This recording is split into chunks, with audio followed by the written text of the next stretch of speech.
जय माता दी साथियों, मैं नरेंद्र विश्वकर्मा आप सभी का अपने चैनल नरेंद्र विश्वकर्मा में हार्दिक स्वागत करता हूं। आज मैं आपको रिलेटिव प्रोनाउन चार्ट को समझाऊंगा, साथ में ही रिलेटिव प्रोनाउन के एग्जाम्पल बताऊंगा। सबसे पहले देखते हैं प्रोनाउन किसे कहते हैं। तो प्रोनाउन कहलाता है a pronoun which used in place of noun, अर्थात जो संज्ञा और सर्वनाम के स्थान पर प्रयोग किए जाते हैं उन सभी शब्दों को नाउन कहते हैं। जैसे एग्जाम्पल तौर पर देखें, राम घर जाता है, वह वहाँ रहता है।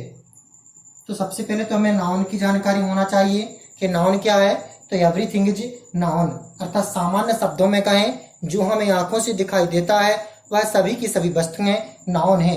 तो राम आपको आंखों से दिखाई दे रहा है, हाँ एक व्यक्ति का नाम है तो हमें राम आंखों से दिखाई दे सकता है, इसलिए राम क्या है कि नाउन।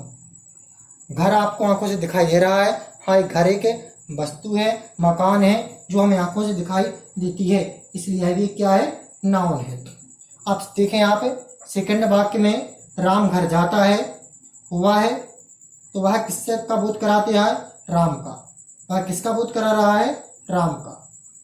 तो वह यहाँ पर क्या हो जाएगा, प्रोनाउन, क्योंकि जो नाउन के स्थान पर प्रयोग किए जाते हैं वह प्रोनाउन कहलाते हैं। तो राम के स्थान पर हमने सेकंड वाक्य में किसका प्रयोग किया, वह का, तो वह क्या हो जाएगा, प्रोनाउन। और वहां घर के स्थान पर किसका प्रयोग किया, वहां का, तो वहां भी क्या हो जाएगा, प्रोनाउन। तो जो नाउन के स्थान पर प्रयोग होते हैं वह प्रोनाउन कहलाते हैं। तो यह थी प्रोनाउन की परिभाषा।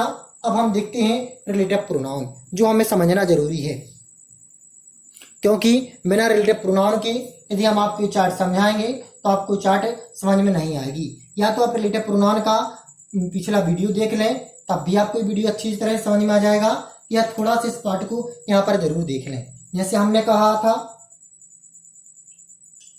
दिस इज दैट बॉय, तो देखें this is that boy who meet me who meet with me, यह वह लड़का है, यह है वह है लड़का है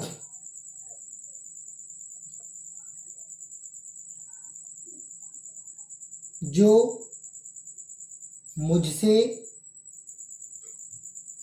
कल मिला, जो मुझसे मिला। यदि आप इसे वाक्य को अच्छी तरह से देखें तो रिलेटिव प्रोनाउन की दो परिभाषा निकलेंगी कि जो दो वाक्यों को जोड़ती हैं। हमने एक यह लड़का लिया, यह वह लड़का है, मुझसे मिला, तो ये दोनों वाक्य क्या है, अलग अलग हैं। यदि हम इस जो का प्रयोग ना करें तो क्या एक साथ हो जाएंगे, नहीं हो पाएंगे। तो यह कंजक्शन का कार्य करता है। और दूसरी बात, यह जो किसका बोध कराता है, किसका, लड़का का, और लड़का क्या है कि नाउन। तो जो नाउन, यह जो शब्द है यह नाउन की ओर संकेत करता है। तो रिलेटिव प्रोनाउन वह शब्द हैं जो नाउन की ओर संकेत करते हैं और दो वाक्यों को जोड़ने का कार्य करते हैं, वह रिलेटिव प्रोनाउन होते हैं। रिलेटिव प्रोनाउन की कुछ अनिवार्यता है। रिलेटिव प्रोनाउन का प्रयोग हमेशा नाउन के बाद होता है। तो नाउन के बाद किसका प्रयोग हुआ, रिलेटिव प्रोनाउन का, और कुछ जस्ट बाद होता है।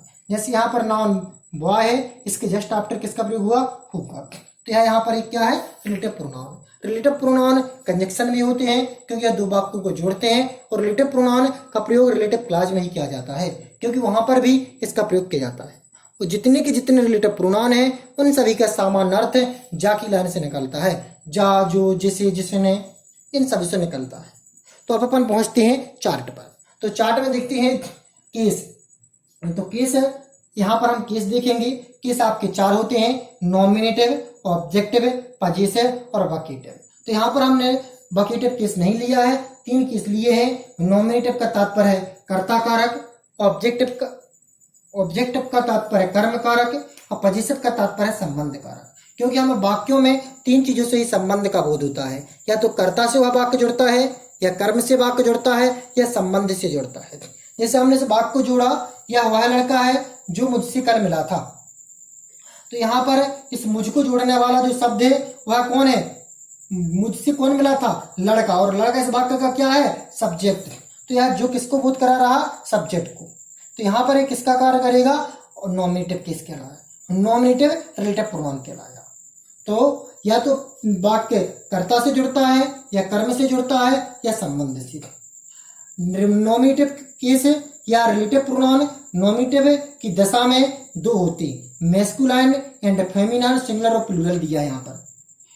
तो सिंगुलर और प्लूरल में मैस्कुलाइन एंड फेमिनाइन, और न्यूटर में भी सिंगुलर और प्लूरल। कहने का तात्पर्य है सिंगुलर प्लूरल में पुरुष और स्त्री, सिंगुलर प्लूरल में विजन वस्तुएं। तो नॉमिनेटिव केस सिंगुलर प्लूरल में जो पुरुष और स्त्री दोनों के लिए प्रयोग की जाती है वह है हु, और नॉमिनेटिव केस में एक वचन और बहुवचन दोनों में जो प्रयोग की जाती है विजन वस्तुओं में, उस रिलेटिव प्रोनाउन का नाम है विच।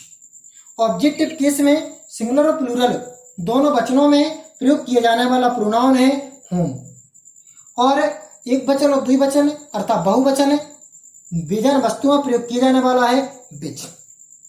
इसी प्रकार संबंध के लिए प्रयोग किया जाता है हुज का, और यहाँ पर विच का, अर्थात तीनों केसों में एक वचन और बहुवचन विजन वस्तुओं में प्रयोग की जाती है विच, चाहे वो नॉमिनेटिव हो, चाहे वो ऑब्जेक्टिव हो, चाहे पजेसिव।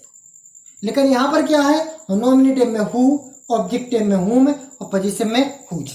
एक बात और फिर बता दें, यदि आपको कभी भी डाउट हो रहा कि हमें सब्जेक्ट से जुड़ना है तो हम किसका प्रयोग करें, सजीव है जो सब्जेक्ट कि निर्जीव। इस स्थिति में या आपको ज्ञात नहीं हो पा रहा कि हम हु का प्रयोग करें कि विच का प्रयोग करें, और सब्जेक्ट से जो जुड़ना है, किससे जुड़ना है, सब्जेक्ट से। आप एक बात याद रखें, हु का प्रयोग सब्जेक्ट को जोड़ने के लिए किया जाता है, हुम का प्रयोग ऑब्जेक्ट को, हुज का प्रयोग संबंध को।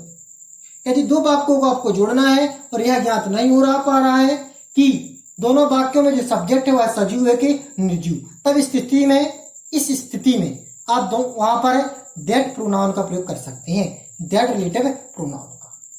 तो उम्मीद करता हूं कि आपको जो चार्ट है अच्छी तरह से समझ में आया होगा। अब इस चार्ट की जो प्रयोग है हु, विच, हुम, दैट, इन सभी के लिए आप मेरे अगले वीडियो का इंतजार करें और इस पाठ में इसका विधिवत वर्णन देखें। जय माता दी साथियों।